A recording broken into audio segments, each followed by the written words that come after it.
प्रिय दोस्त,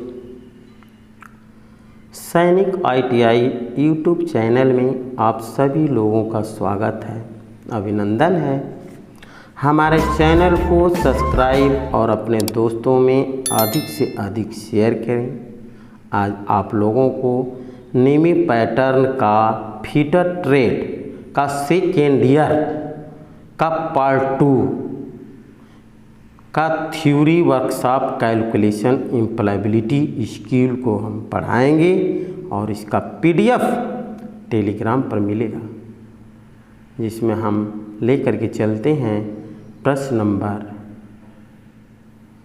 31। प्रश्न नंबर 31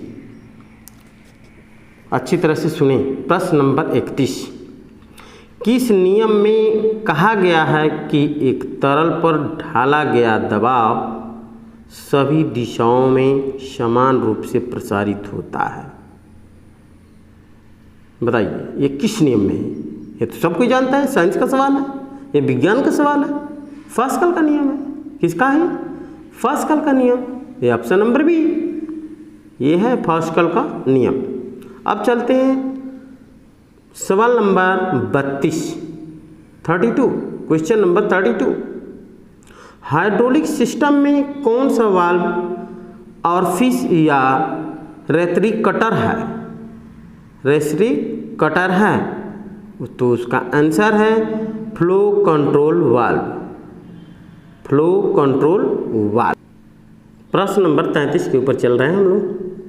मेरे दोस्त, मेरे भाइयों, अच्छी तरीके से देखिए प्रश्न नंबर 33, क्योंकि 100% इसी में से आनी है। ठीक उसी दिन मैं मिलूंगा बाहर, गेट के बाहर मैं मिलूंगा। प्रश्न नंबर 33 देखिए, x के रूप में चिन्हित भाग का नाम क्या है? इसको क्या बोलते हैं? जो फिगर में x जो दर्शाया गया है उसका नाम क्या है? उसका नाम है सेंट्रीफ्यूगल सेट, सेंट्रीफ्यूगल बैक। देख रहे हैं, ऑप्शन नंबर डी। अब चलते हैं क्वेश्चन नंबर 34। क्वेश्चन नंबर 34, गैर संक्षारक प्रभाव प्राप्त करने के लिए पानी में घुलनशील तेल का अनुपात क्या होता है? देखिए प्रश्न नंबर 34, गैर संक्षारक प्रभाव प्राप्त करने के लिए पानी में घुलनशील तेल का अनुपात क्या होता है? तो सबको पता है कि 1:20, 1.20 यानी 1:20। प्रश्न नंबर 35, आगे चलते हैं। प्रश्न नंबर 35 के ऊपर देखिए, कौन से गुण यह बताता है कि स्नेहक का तापमान डालते समय स्वतंत्र रूप से प्रवाह करने में सक्षम है? प्रश्न बहुत मज़ेदार है। देखिए, कौन सी गुण यह बताता है कि स्नेहक का तापमान डालते समय स्वतंत्र रूप से प्रवाह करने में सक्षम है? इसको क्या बोलते हैं? Pour point. इसको क्या बोलते हैं? Pour point. Option number C, pour point. अब चलते हैं प्रश्न नंबर 36 के ऊपर। प्रश्न नंबर 36 देखिए, प्रश्न नंबर हम चलते हैं 36 के ऊपर। देखिए, दांतेदार चैन ड्राइव का मुख्य लाभ क्या है? दांतेदार चैन ड्राइव का मुख्य लाभ क्या है? उसका आंसर है शांत और यूनिफॉर्म ड्राइव प्रदान करें। प्रश्न नंबर 37 के ऊपर चलते हैं। देखिए प्रश्न नंबर 37, ब्लॉक स्प्रिंग लेवल बनाने के लिए किस मटेरियल का उपयोग किया जाता है? ब्लॉक स्प्रिंग लेवल बनाने के लिए किस मटेरियल का उपयोग किया जाता है? इसका आंसर है तनाव मुक्त कास्ट आयरन या स्टील। तनाव मुक्त कास्ट आयरन या स्टील। प्रश्न नंबर 38, हाइड्रोलिक क्रेन का उद्देश्य क्या है? प्रश्न नंबर 38 देखिए, थोड़ा सा ये मजबूत सवाल है। देखिए, हाइड्रोलिक क्रेन का उद्देश्य क्या है? तो इसका आंसर है भारी भार उठाने या संचालन करने के लिए। भारी भार उठाने या संचालन करने के लिए। Right, option number C. अब चलते हैं प्रश्न नंबर 39।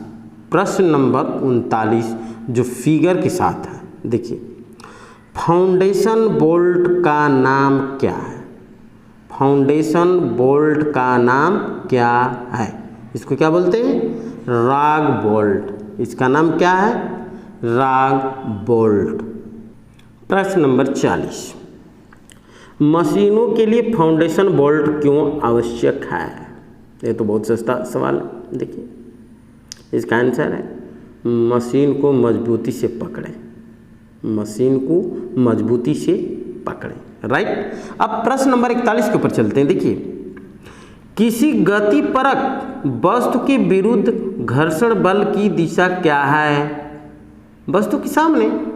इसका आंसर है वस्तु के सामने, बस वस्तु का सामने। प्रश्न नंबर 42, प्रश्न नंबर 42, घर्षण बल पर कौन सा निर्भर करता है? ये तो बहुत आसान सवाल है। घर्षण बल पर कौन सा निर्भर करता है? इसका आंसर है संपर्क सरफेस।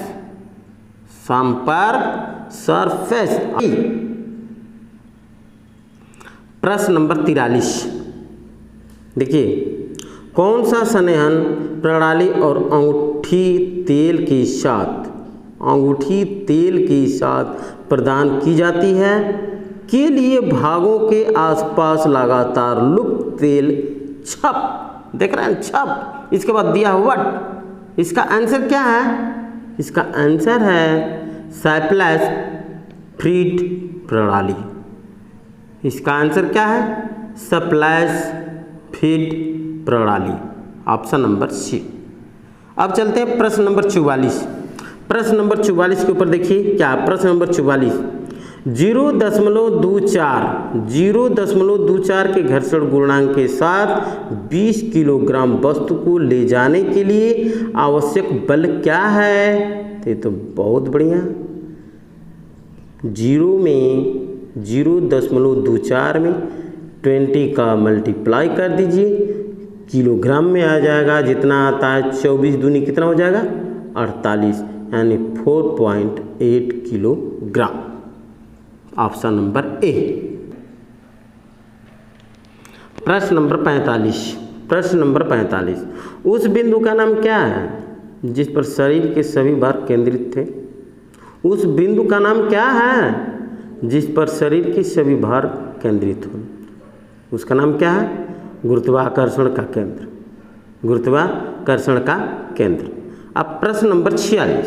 प्रश्न नंबर 46, निम्न में कौन सा ज्यामितीय आकृति का गुरुत्वाकर्षण केंद्र किसके आधार पर स्थित है? इसकी ऊंचाई 1/3 है। उसका आंसर है त्रिभुज, ट्रायंगल। उसका आंसर है त्रिभुज। अब प्रश्न नंबर 47, चक्र का सबसे बड़ा चाप को क्या कहा जाता है? क्या बोलते हैं इसको? डायमीटर, यानी व्यास। क्या बोलते हैं इसको? व्यास। इसका आंसर क्या है? व्यास। प्रश्न नंबर 48। प्रश्न नंबर 48, देखिए, उस सेक्टर के चाप की लंबाई क्या है जिनकी त्रिज्या 15 सेंटीमीटर है और अभिप्रेत कोण 30 डिग्री है? देख लीजिए, उसकी लंबाई जिनकी त्रिज्या है 15 सेंटीमीटर और अभिप्रेत कोण जो है 30 डिग्री है। इसका आंसर है 7.85 सेंटीमीटर। 7.85 सेंटीमीटर, बस मल्टीप्लाई करते जाइए। अब प्रश्न नंबर 49। प्रश्न नंबर 49, 49, देखिए, सवाल थोड़ी सी जटिल। देखिए, 1/a m घात है, देख रहे हैं ना, 1/a पे m घात का मान क्या है? ये तो ठीक है। प्रश्न नंबर 49 का ही बात हो रहा था ना कि 1/a पे m घात का मान क्या है, बहुत सस्ता, इसका मान होता है a पे -m घात, a -m घात, a पे पावर -m बोलते हैं उसको। हाँ, प्रश्न नंबर 50। प्रश्न नंबर 50 में देखिए, a प्लस बी का होल वर्ग माइनस a माइनस बी का होल वर्ग के बराबर कौन सा है।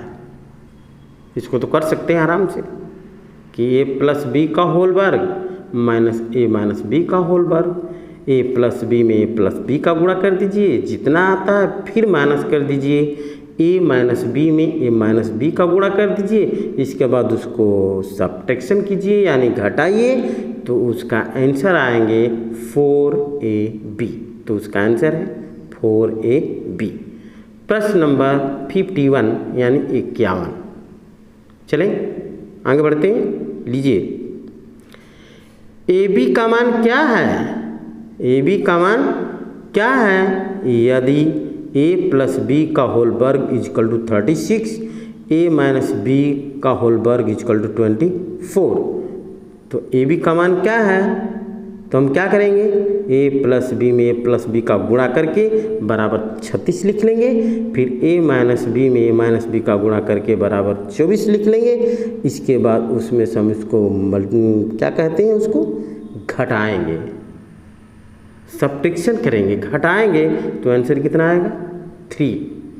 तो उसका आंसर क्या है 3, ऑप्शन। प्रश्न नंबर 52 यानी 52। किसी वस्तु के आयाम में परिवर्तन और गुण आयाम के अनुपात को कहते हैं, यानी क्या कहते हैं। देखिए प्रश्न पहले पढ़िए, किसी वस्तु के आयाम में परिवर्तन और मूल आयाम के अनुपात को क्या कहते हैं, उसको क्या कहते हैं, विकृति। उसका ऑप्शन है बी, सही है बी, उसको क्या बोलते हैं, विकृति। अब हम प्रश्न नंबर 53 यानी 53, प्रश्न नंबर 53 के ऊपर चल रहे हैं। देखिए, उच्चतम प्रतिबल से कार्यकारी प्रतिबल का अनुपात क्या कहलाता है। उच्चतम प्रतिबल और कार्यकारी प्रतिबल का अनुपात क्या कहलाता है, उसको क्या बोलते हैं, बहुत सस्ता सवाल, बहुत सस्ता सवाल, इसको क्या बोलते हैं, सुरक्षा गुणांक। क्या बोलते हैं इसको, सुरक्षा गुणांक। प्रश्न नंबर 54 यानी 54। देखिए बहुत बढ़िया क्वेश्चन, ये हमेशा आया हुआ प्रश्न है, इसको याद करिए। इसी प्रश्न पत्र से 100% प्रश्न आएंगे, इसको याद करके जाइए। ठीक हम गेट के सामने मिलेंगे, जो ही पेपर से बाहर आएंगे हम मिलेंगे और आप लोगों से पूछेंगे हम। तो आगे बढ़ते हैं। प्रश्न नंबर 54, ऊष्मा उपचार की प्रक्रिया क्या है। इसका उत्तर है संरचना और गुणों को बदलने के लिए हीटिंग और कूलिंग की प्रक्रिया। ऑप्शन नंबर ए, संरचना और गुणों को बदलने के लिए हीटिंग और कूलिंग की प्रक्रिया, राइट। अब प्रश्न नंबर 55 ऊष्मा उपचार के विभिन्न चरण क्या है। ये तो ठीक है, बहुत बढ़िया क्वेश्चन है। ऊष्मा उपचार के विभिन्न चरण क्या है, हीटिंग, सोकिंग और क्वेचिंग। ये तीनों है, हीटिंग, सोकिंग और क्वेचिंग। प्रश्न नंबर 56, प्रश्न नंबर 56। देखिए लाभ क्या है, लाभ क्या है, तो इसको क्या कहेंगे हम, लाभ का फार्मूला क्या होता है, लाभ बराबर विक्रय मूल्य ऋण क्रय मूल्य। देखिए ऑप्शन नंबर ए, विक्रय मूल्य ऋण क्रय मूल्य को हम लाभ बोलते हैं। लाभ बराबर क्या होता है, विक्रय मूल्य ऋण क्रय मूल्य। ऑप्शन नंबर ए सही है। फिर हम आगे चलते हैं 57। साधारण ब्याज में साल को कैसे दर्शाया जाता है, ईयर को यानी साल को कैसे दर्शाया जाता है, ईएन से। कैसे दर्शाया जाता है, यन से। तो इसका ऑप्शन कौन सा है? सी। चलिए प्रश्न नंबर 58 के ऊपर सवाल है ब्याज का। देखिए, कितना मिश्रधन प्राप्त होगा। देखिए, यही प्रश्न का असली निचोड़ यही है कि कितना मिश्रधन प्राप्त होगा यदि 5,000 रुपया जमा किया जाए, उस पर मिलने वाला ब्याज 500 है। देखिए, एक साल में कैसे इसका फार्मूला क्या लगाएंगे? फार्मूला क्या लगाएंगे? लास्ट में हम क्या लगाएंगे? मिश्रधन बराबर मूलधन धन ब्याज, राइट। तो हमारा मिश्रधन तो दिया ही है 5,000 और प्लस ब्याज भी दे दिया है 500, तो दोनों को हम ऐड कर देंगे। तो 5,000 प्लस 500 इज इक्वल टू 5500। इसका आंसर है 5500 रुपया।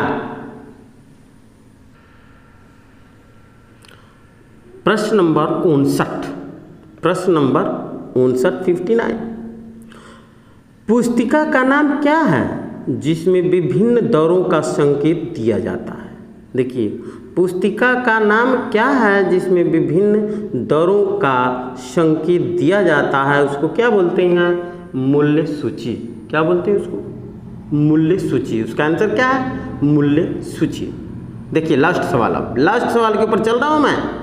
ये 100% इसी प्रश्न में मैं बार बार कह रहा हूँ, इसको अच्छी तरह से पढ़ के जाएंगे, दिमाग में ढुका के जाएंगे, चाहे जैसे उसको चाटना हो चाट के जाएंगे और देखेंगे इसी प्रश्न में से सभी प्रश्न मिलेंगे।